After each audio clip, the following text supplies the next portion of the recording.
This is KCTV English News. I'm your host, Hyung Shim. An annual ceremony commemorating the victims of the Jeju April 3rd incident was held on Wednesday at the Jeju April 3rd Peace Park. Dignitaries from many branches of government were in attendance, including Prime Minister Lee Na-kyun and Jeju Governor Won Hee-ryong. They offered flowers and burned incense in memory of the victims of the incident. Prime Minister Lee offered condolences of those who lost their lives and gave words of consolation to relatives of the victims.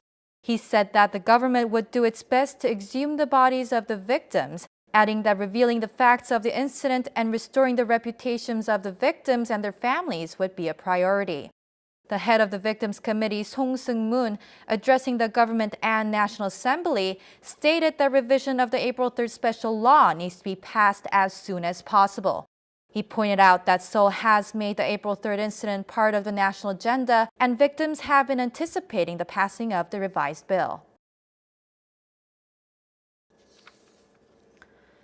The provincial safety deduction insurance for Jeju residents is in effect from this month. The provincial government announced its recent subscription of deduction insurance to the local finance association. As a result, any residents in Jeju are entitled to receive the provincial safety deduction insurance policy for 1 year starting this month. The insurance covers injuries and deaths from natural disasters or the use of public transportation and any damages or after effects from violent crimes. The compensation amount is up to 10 million won. The provincial government has begun drawing up the basic plan and service purchase order for co-prosperity and development of the island's second airport. Plans to build infrastructure for the co-prosperity and establish pan-urbanized area will be included. The service will be carried out for 60 months at a cost of 590 million won. Hwarang training will be held throughout Jeju from April 8th to the 12th of April to check the integrated defense posture of the local government. National defense agencies such as the province, the administrative cities of Jeju and Seogwipo, the National Intelligence Service, the 9th Marine Brigade, and the Jeju Provincial Police Agency are all involved in this training. Anti-terrorism training in multi-use facilities and wartime military operations will be conducted. More than 1,900 Jeju public officials will be on day and night emergency duty during the Hwarang training period.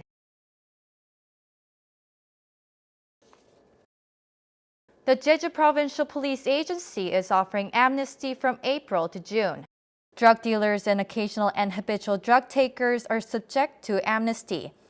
People reported by families, guardians, and doctors with drug use or drug dealing will be treated as turning themselves in. The police is also raiding illegal cultivation and trade of drugs from April to July, which is the flowering season of poppy plants and harvesting season for hemp. Jeju's first multi-use helicopter, Hallame, will be placed in service in late June. The Jeju Fire Department said it received an airworthiness certification for Hallame from the Jeju Regional Office of Aviation. This certification is issued when the safety of the aircraft is verified after the inspection of its flying performance and maintenance. Hallame is expected to be put to use around the end of June after it finishes up maintenance and fulfills 500 hours of flying time.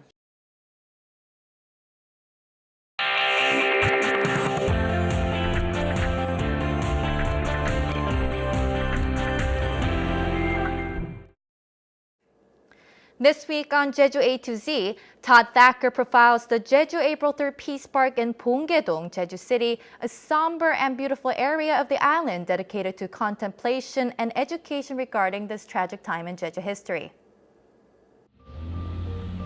The April 3rd incident involved years of bloodshed that swept through Jeju in the 1940s and early 1950s. Since then, April 3rd has become a day of mourning and remembrance for the people of Jeju and Korea. The first stage of the Jeju April 3rd Peace Park was completed in 2008 and is dedicated to the victims and their families. The 40-hectare property is located in a quiet, peaceful area called Bonggae-dong, a short drive southeast of Jeju City. The expansive grounds are designed to encourage peaceful, contemplative strolls. The park's Memorial Hall currently holds around 14,000 memorial tablets with the names of the victims. Since many of the dead were never located, a further 3,800 gravestones are symbolically arranged near the hall. In the main building, there are 6 exhibition halls and 1 special exhibition hall. Arranged in chronological order, the hall provides visitors with a comprehensive history of the incident.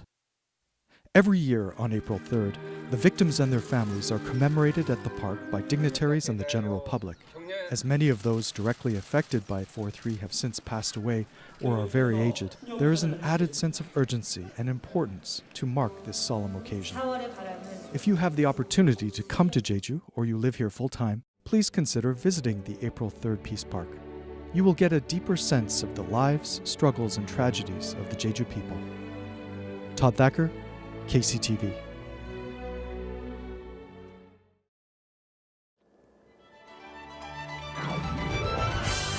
Stroll along flower-lined roads in Kapado during the island's Grain Barley Festival.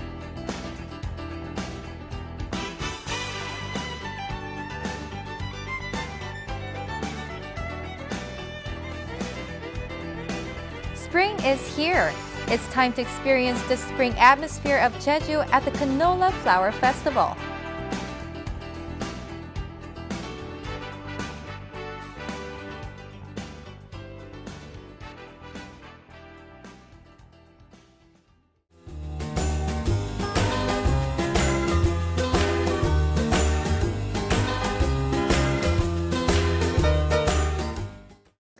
Taking a look at our weather, it looks like the sky will continue to stay mostly clear throughout the day.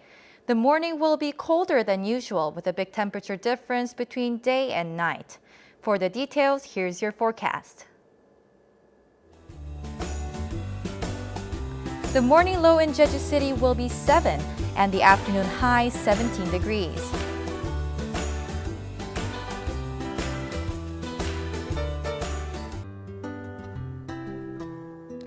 Down south in Seogwipo, temperatures will be a low of 7 in the morning and a high of 16 in the afternoon.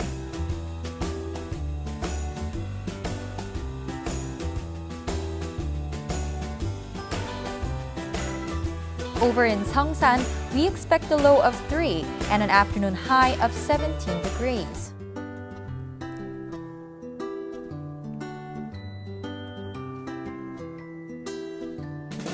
Across the island in Kosan, we'll have a low of 6 in the morning, warming up to a high of 15.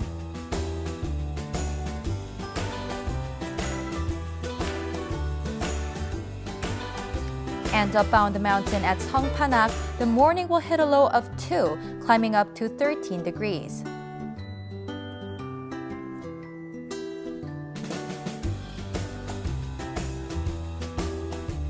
Out on the water, winds will be out of the west and northwest at a speed of 7 to 12 meters per second, with seas between 1 and 2 meters.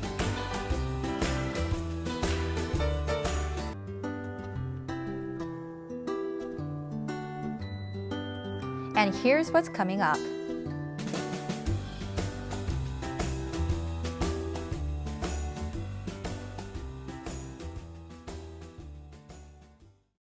That brings us to the end of today's newscast. Thank you for joining me, and until next time, you can find us on YouTube at KCTV News Jeju.